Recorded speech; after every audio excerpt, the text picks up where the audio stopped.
Greetings, LHS community. Welcome to the latest edition of Holding Court here on the First Day Hoops Report YouTube channel. I'm, of course, your host, FSHR founding editor Chris Stevens. Hopefully, you all are doing well out there. And we're here now and entering the final 30 days of high school hoops regular season. In case you didn't know, last day of basketball competition, weather permitting, of course, is Wednesday, February 22nd. So, with about a good 30 days of action left, there's so much to discuss off the court and be decided on the court, which is where it all counts. And we look forward to bringing it to you, as always, here at First Day Hoops Report, especially throughout the state tournament. As usual, if you need to find us on Kareem Abdul-Jabbar's internet, every social media platform that we have and our website and our email address will be included in the description below. Also, if you're new to the channel, be sure to subscribe so you can catch up on all the video highlights of the games we cover, as well as this particular podcast/vlog, Holding Court. This week in boys basketball was an interesting one, as we're starting to get some separation in the conference races, but literally 2/3 of the boys in the state, their programs are at least 500 or better or a game under. So a lot of teams still have a chance, but only 24 make the tournament. So that number is going to have to cut down very, very quickly. But as well as some of these teams are playing, we probably won't know who's playing where and how and what until the actual brackets come out. But that's why we're going to try to forecast this thing for you as best we can. We'll talk more about that in a minute. One team that looks like they're going to be a problem going forward is William Penn. Of course, they're coached by Gary Lumpkin, the former state champion, all-stater, all A-10 point guard at Xavier University in Cincinnati. And his coaching staff is doing a great job with that team. Of course, his former teammate and current assistant, Tail Davis, is on the staff. And they have that style that Penn played back when they were making Final Fours and winning championships in the 90s. That's that aggressive defense, offense led by quick guards that can get to the bucket and shoot. And they have a post presence now. Emmanuel Vodham had an old Moses Malone stat line, 27 points and 25 rebounds, as Penn ended a 3-0 week with a 75-63 win over Sally's on Saturday. Penn won those 3 games this week by an average of 21 points per game. Yes, those games were against Conrad, who's good, Hodson, who could be good, and Sally's, who should be good.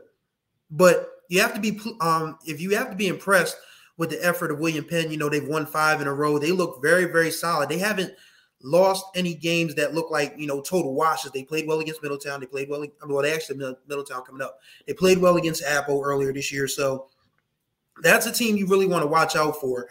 You know, that they had a first round bye last year and they got upset by St. Mark's. I think if Penn gets a bye this year, there won't be any upsets, as well as that team has played so far. I mean, of course, in the tournament, anything goes, but I feel like they are a team that you can watch out for. Polytech has proven itself to be the class of the Henlopen North. They swept Dover. They have a 2-game lead on the Senators. Of course, that was helped by Cape Henlopen, who beat Dover on Thursday. Panthers look like they're in good shape for the North Crown and likely a first-round bye. Looking forward to seeing them in the Henlopen Conference title game. Looks like that's going to be against Seaford. Seaford beat Laurel this week 68-65, so it looks like Seaford's going to hold on to that South Crown for another year. So if tradition holds the form, that means the Henlopen title games are going to be at Dover High on Friday, February 24th, I think. So that's going to be an interesting day, because that's also the day that the state tournament seedings are calculated. So that's going to be a busy day. And First Day Hoops Report, of course, will have that for you. Hopefully, I'm hoping what I want to do for the selection show, well, like, it's not a selection show. It's just going to be a live stream of everybody counting up all the numbers and, you know, 1 through 24 and, you know, scheduling the tournament. But after that, I want to do a live. I don't know if I'm going to do it on IG. I don't know if I'm going to do it on YouTube. But, you know, just to discuss, you know, the tournament at hand once the, you know, seedings are predicted. And then, of course, I'll drive down to Dover to see the boys and girls Henlopen title games. And then, of course, the Blue Hen title games are going to be the next day. So, yeah, gonna be busy for us come February and March, but we're very excited about it. Tyre Hill knocked Friends from the ranks of the unbeaten on Friday, and it's just proof that when you have 2 players as good as Dean and Dylan Shepard, and guys like Marty Coyne, and that's University of Penn baseball commit Marty Coyne, by the way, scoring 11 points on Friday, helping Dean and Dylan out, and the rest of that team playing their roles very well, it's going to get you far. And I'll say this until I'm blue in the face. And as you can tell by my complexion, that's going to be a pretty tall task. Tyre Hill is the champion until someone can beat them when it counts. You're the champion until somebody beats you. You can't, in Delaware in sports, you can't lose your I'm a firm believer that a starter can't lose their job to injury, and a team can't lose a title in the regular season. So until somebody beats Tower Hill in February and March, they're the champions. And they are defending that title very, very well. Middletown continues to roll along as well with wins over Apple and Delcastle. They're the last unbeaten in Flight A. They got 2 very tough road tests this week. They're at Salesianum Tuesday night and Penn on Saturday afternoon.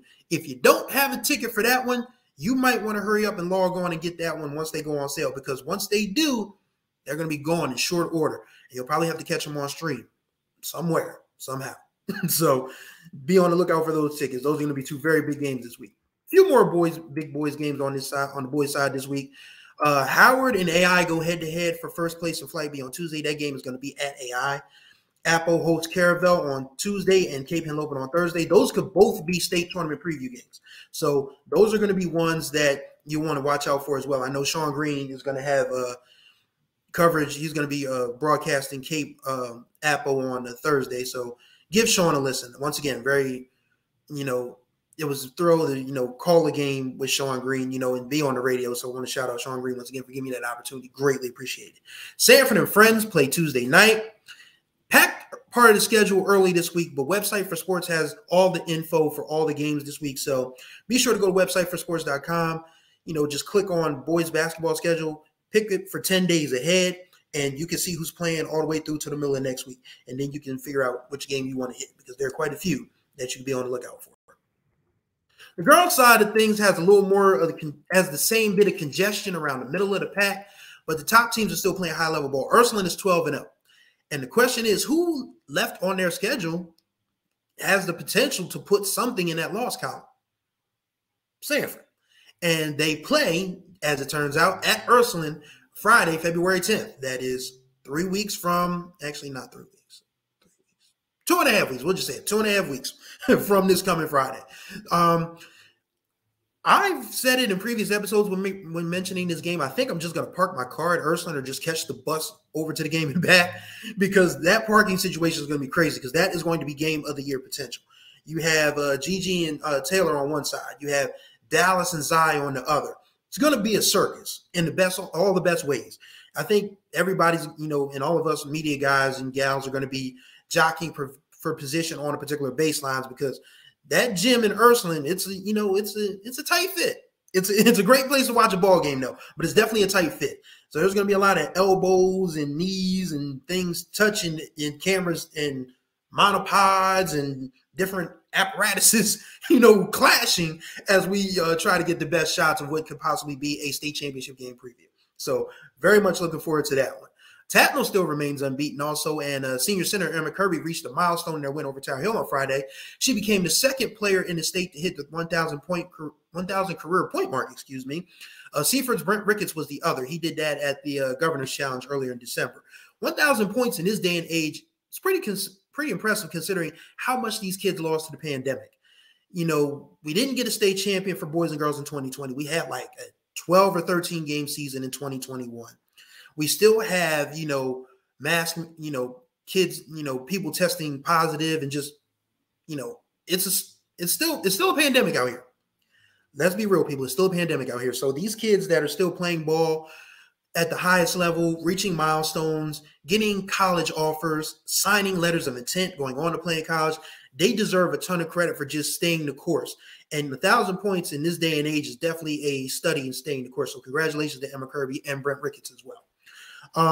Archmere and Apple, they had a great season opener in December. I'm still very mad that my SD card crapped out, because the highlights from that game, even though it was low scoring, was very top notch. So very disappointed I wasn't able to retrieve that for that game. But they both had big wins this week. Archmere won at St. Elizabeth's on Friday, 45-39. That broke like a decade-long jinx for them against St. E. Lucy Oliver had 27 points. Archmere coach Dan Pisani and I, we have a running joke that whenever First Day Hoops Report comes to an Archmere girls basketball game, it's going to be close. I joked with him afterwards. I told him that, I said, you just going to have to ban me from your games from this point forward. Because every time I go do an Archmere game, it comes down to last minute, last possession, final seconds. I don't know. Maybe I'm a jinx or a good luck charm. I don't know. I can't tell you. But it's an interesting phenomenon that, as a journalist, you just notice that certain things just sort of kind of repeat themselves as patterns, especially in the sports world. Like, when you go see a team when you go see teams that are just always in the hunt, that you're always going to have something to cover. And when you go see certain kids, you know that they're going to rise to the occasion because the cameras and the lights are all on them. So that was a fun game to cover. And that's a good win for Archmere team that's 8-2 right now. They've still got a tough schedule coming up, but they still have Ursuline, Tatnall, and a couple other good teams on the schedule. But that's Archmere team is the team you should look out for. Appo took control of Flight A with a 63-58 win over St. George's on Thursday. And Kevin Smith has done a great job with that team as well, because they don't have the size that a lot of contenders have, but they play super fast. Under control, but super fast. And that's what you have to do when everybody's under 5'9" or 5'10". They have a depth lineup similar to how Golden State used to do it with Steph, Clay, Dre, a non-washed Andre Iguodala, and Sean Livingston. Their depth lineup is led by Kyla Reed, the point guard, who's quick as a flash. She can get to the bucket at will, set up her teammates. She can knock down the outside shot. The designated shooters are Deja Martin, Alyssa Cresto, and the post goes between Lamar Dotson and Jody Johnson, and Sophia Montebello fills in all the gaps in between. That 6-player rotation is going to be good enough to be the class of Flight A, and depending on how the seeding shakes out, it could be a quarterfinal team, because I don't think anybody wants to go to that gym. Appo's gym is a notoriously tough place to play, boys or girls. So Appo is right now the head of Flight A. They got a few games left, but it looks like those are games that are winnable for them, so they could possibly get a Flight A championship and then move on to the Blue Hen Conference championship game. Speaking of Flight B, that is one of the games of the week this week. AI travels to Howard on Tuesday at 4:45. We'll be in the building for that one. Kate Penlopin, who right now is flying under the radar, but it won't be flying under the radar for long. They visit a surprising 9-4 Sussex Tech on Tuesday, and then at Appo on Thursday. That's another game that could be a tournament preview. So yes, Appo and Cape are doing a boys and girls varsity doubleheader at Appo on Thursday. If I can escape work a little early on Thursday, I hope my bosses aren't listening to this, but if I can escape a little early on Thursday, I might go hit that doubleheader, because that's going to be a tournament preview on both sides, boys and girls. Very interesting lineup coming up. DMA is 9-2, and they host St. Elizabeth's on Tuesday. St. E isn't in any real danger of missing the tournament right now, but a win at DMA would really do wonders for their confidence. Big week for DMA as well, as they have a good Middletown team coming in on Thursday. They have 2 home games against really good teams, so we'll find out a lot about Jeremy Gian's Seahawk girls this week. They played very well so far, but now we're getting into the meat and potatoes of the schedule. So very much looking forward to seeing how a lot of these teams on the boys and girls side separate themselves from the pack, because we're getting to separation season very quickly. Again, we got a month left in the regular season. Anything can happen. And of course, a couple important dates coming up. Well, there's one important date. The second marking period ends this coming Friday. And as much as injuries are a part of sports, so are grades. I hope you young men and young women have been doing what you're supposed to do in the classroom, because the student in student athlete is very important. You have to still, show up for class, do the work, and, make yourself eligible to help your team win. And, good grades always help, when college coaches are looking for basketball players. So hopefully no one suffers the academically ineligible flu this coming week. So that's an important date. But yeah, those two, that's an important date, looking out for grades and keeping people healthy. So very much coming into the meat and potatoes of the season. And that brings me to what I want to talk about really quickly. Just an announcement once again that our tournament tracker content, 24 and more, it goes live on firstdayhoopsreport.com this coming Wednesday. If you're not familiar, 24 and more is our way of assessing the chances of every team and every conference of getting to the state tournament. Not who's going to win it, but just who's actually going to be there.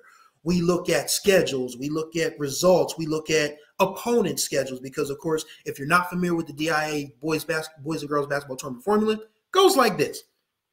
You get 2 points for a win. If your opponent has a winning percentage of 501 or better, that's 1 point. If your opponent has a winning percentage of 701 or better, that's 2 points. So you take that point total, you divide it by the number of games played, and you have your point index.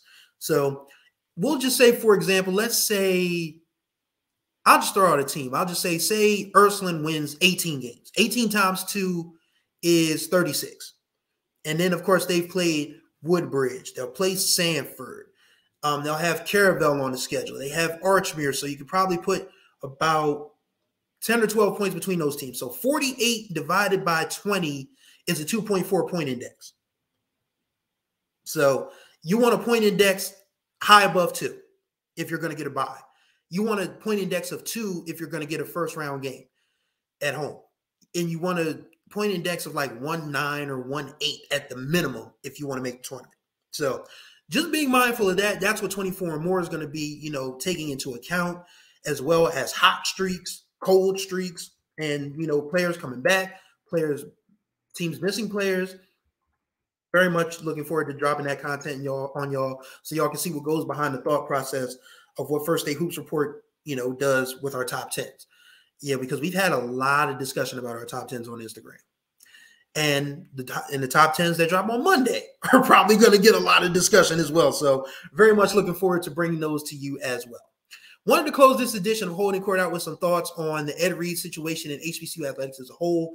Of course, we have an HBCU in our backyard, and one that I'm a proud alumnus of, the Delaware State University. Ed Reed, of course, the Hall of Fame safety that played most of his time with the Baltimore Ravens, agreed in principle earlier this month to become, actually late last December, to become head football coach at Bethune Cookman, a proud private HBCU based in Daytona Beach, Florida, but had his contract offer rescinded Saturday after he had some rather demeaning Instagram live rants about the condition of the university and how it's being run. And as someone who has attended and graduated from an HBCU and stays pretty close to the news regarding them, just going to tell y'all now that hiring celebs and former athletes from non-HBCU backgrounds is going to be a disaster every single time. It doesn't matter who it is. Well, actually, I'll take that back, because Eddie George, who of course is the head football coach at Tennessee State, was willing to do the research, was willing to understand that, yes, he went to Ohio State where resources were aplenty, but he understands that it's taken time. It has taken time. Guys like Deion and Ed Reed are not equipped to deal with the mess. For example, mentioned in Tennessee State, they just got $250 million of $544 million that was owed to them by the state of Tennessee, that the state of Tennessee purposely withheld from them over the last 50 years or so. It's unlikely that Tennessee Knoxville, you know, the Volunteers, Rocky Top, and all that, they would have had to wait that long for any amount of funding. They wouldn't have had to wait for the funding at all. So it's a battle all HBCUs face, and it's a very chosen few that are doing well. Jackson State was going to be fine after Deion. They were fine before Deion, honestly. North Carolina A&T is healthy in all sports, but mostly the battle is all about money. It'll always be about money. It's an arms race. You see how we have all of this conference realignment, this shift, you know, teams moving from here to there. FCS football, you know, taking a step towards, you know, something greater than just 1AA as it used to be called. It's a battle.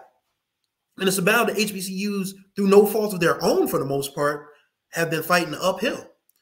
DSU is still trying to find funding when the reality is the resources don't match UD or any other local D1 athletic school, in all honesty. Football team hasn't had a winning season since 2012. There's a reason for that, and I will tell you why. Full disclosure first. I covered DSU football for the News Journal this fall. This was a dream come true for me. Always wanted to be a college football beat writer, and I got to give thanks to Phil Friedman, who just took a managing editor's job in New Jersey. Definitely thank him for all of his help with that, and Brad Myers and Kevin Tresolini at the News Journal for talking me up for that. You know, it's like, hey, let's have Chris do it. And, you know, it was like a thrill of a lifetime. So I was very close to DSU football this fall.